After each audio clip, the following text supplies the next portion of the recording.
கர்த்தருடைய நாமம் மகிமைப்படுவதாக. நான் உங்கள் சகோதரி மிஸ் சித்தவராஜ். கர்த்தர் இன்றைக்கு நமக்கு தருகிற வசனம் எபிரேயர் 6:14. நிச்சயமாகவே நான் உன்னை ஆசீர்வதிக்கவே ஆசீர்வதித்து உன்னை பெருகவே பெருக பண்ணுவேன். பாருங்க, கர்த்தர் நமக்கு கொடுக்குற வார்த்தை. ஒரு வார்த்தையை 2 தடவை சொல்லியிருக்கார் பாருங்க. ஆசீர்வதிக்கவே ஆசீர்வதித்து, அதிலே ஆசீர்வாதம் 2 வருதா, பெருகவே பெருக பண்ணுவேன். அப்போ 2 தடவை சொல்லி நம்மளுக்கு நிச்சயிக்கிறார் இந்த காரியத்தை.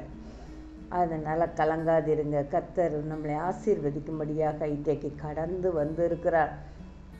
இந்த வார்த்தையை நீங்கள் கேட்குற வேளையில் உங்கள் கையில் ஒரு பைசா கூட இல்லாமல் கூட இருக்கலாம், இல்லை சூழ்நிலை மோசமாக இருக்கலாம், தரித்திரத்தின் அடிப்பகுதியில் நீங்கள் நின்று கொண்டு இருக்கலாம்.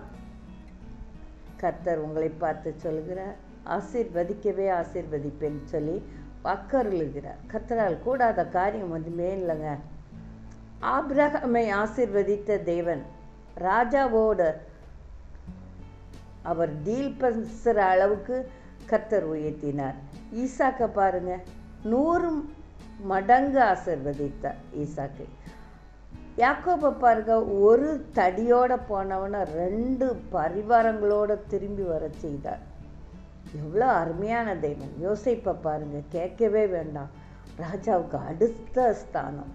இன்றைக்கு உங்களையும் அதே நிலையில் கொடுத்து உங்களை ஆசீர்வதிக்க வந்திருக்கிறார். அவரால் கூடாத காரியம் ஒன்றுமில்லை.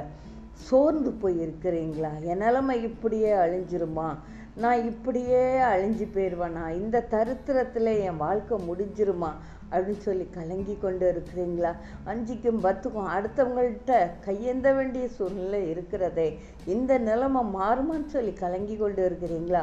உங்களை பார்த்து தான் கர்த்தர் சொல்கிறார், நிச்சயமாகவே நான் உன்னை ஆசீர்வதிக்கவே ஆசீர்வதித்து உன்னை பெருகவே பெருக பண்ணுவேன் என்று சொல்லி வாக்கருளுகிறார். தேவனால் கூடாத காரியம் ஒன்றுமே இல்லை.